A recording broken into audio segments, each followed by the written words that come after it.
Doctrine of character. When using Paul's criteria for selecting spiritual leaders, we should allow a certain amount of freedom so as to be culturally relevant, but we should never compromise God's standards for maturity. Here's Dr. Gene Getz.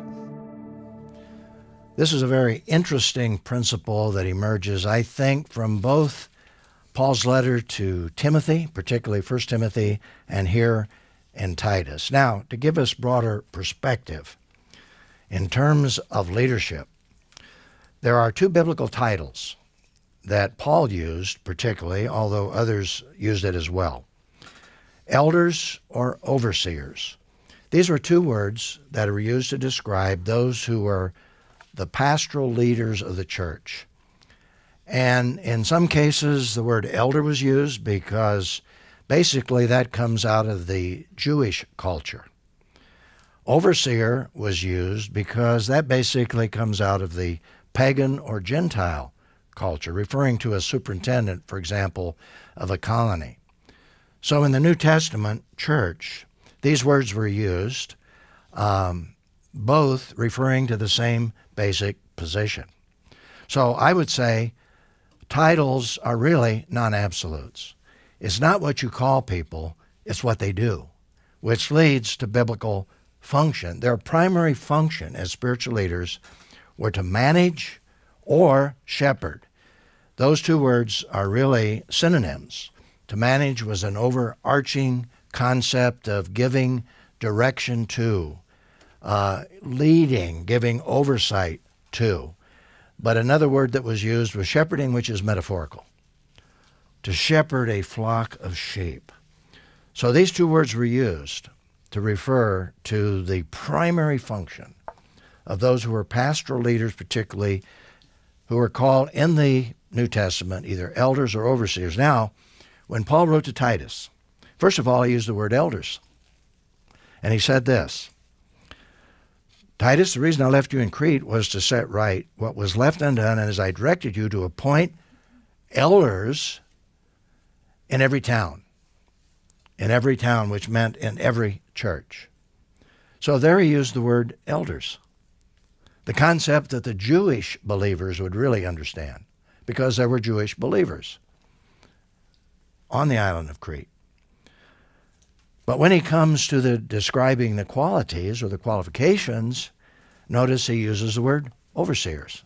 He's using it in the same way he would be referring to the elders. Overseers. As an overseer of God's household, he must be blameless. So here we have Paul using the two words interchangeably because there were both Jewish and Gentile converts on the Isle of Crete. Paul did the very same thing when he wrote to Timothy. He used the word elder, and then he used the word overseer. And actually, he used the word overseer first when he referred to the qualities, and then later he talked about elders, which is basically referring to the same individuals who were giving leadership to the church. Now, when you look at these two lists, one in Timothy and one in Titus, and here we're looking at the one in Titus, particularly, you see a certain amount of relativity because they're not identical lists. One list was given to Timothy in Ephesus. This list was given to Titus in Crete. The interesting thing is that, for me, a very interesting study was to go back and to see which qualities Paul used in both letters. What he wrote to Timothy, what he wrote to Titus about the characteristics, the qualities of maturity for spiritual leaders. And here they are. Above reproach or blameless, both letters. Husband and one wife, moral purity. Manages his own household competently, having faithful children. Not addicted to wine. Not a bully. Not greedy for money. Hospitable, self-controlled, and sensible. These are characteristics that are in both letters. Now, the other interesting thing was to look at the characteristics that are used only in his letter to Timothy. And here's that list. Respectable, able to teach, gentle, not quarrelsome, not be a new convert, and a good reputation among outsiders. Fascinating qualities that Paul used in writing to Timothy but he didn't use when he wrote to Titus. Now, he wrote to Titus, and here are words or characteristics that he spelled out for Titus that he didn't spell out for Timothy. Not arrogant, not hot-tempered, loving what is good, righteous, holy, and holding to the faithful message. Here we have some variation. So that's why in wording this principle, I said there's a certain amount of freedom that we have in describing maturity. And Paul demonstrates that in these letters. But the important thing is we must never violate character or qualities that are absolute. And I think as we put these two together, even though there's a variation, we can come up with a profile of what I like to call a doctrine of character, even though you have this variation. So here's the reflection and response question. In applying this principle to live by, how can we have cultural freedom without violating God's will in selecting leaders? We certainly see, as I said, a certain amount of freedom because the two lists are not identical. But here's one guideline. Cultural teaching must never violate Scripture. In other words, if we're looking for characteristics or traits, they must never violate Scripture. We have to start with Scripture. The second observation is that certainly there are qualities that can supplement Scripture. But there always needs to be the foundation on Scripture.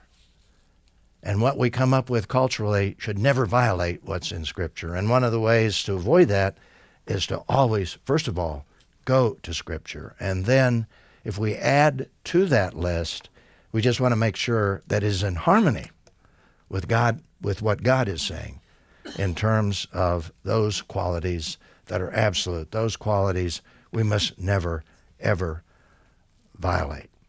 Now, I think both lists stand alone, and they provide biblical guidance in selecting spiritual leaders. I think if you look at each list, and this was what you used, what he wrote to Timothy, and then take the list, what he wrote to Titus, and use that exclusively, you certainly have two profiles that are powerful in relationship to Christian maturity. But when you put them both together, you have an even more powerful profile. And that's what I did. Basically, I remember in starting the first church was to invite a group of men, a men's study, where we basically studied all of these qualities. We put them together ultimately. I was given the opportunity to write a book called The Measure of a Man.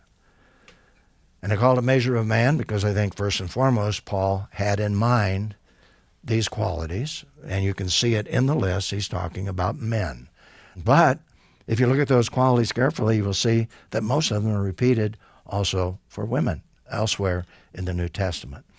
So it's really a profile of godly character, and especially when we're selecting leaders. So Paul is writing to Titus and saying, when you appoint spiritual leaders in the church there, and that's one of my purposes in leaving you in Crete, not only to set in order what needs to be set in order to teach them to be mature as a body of believers, but make sure you appoint elders who are qualified.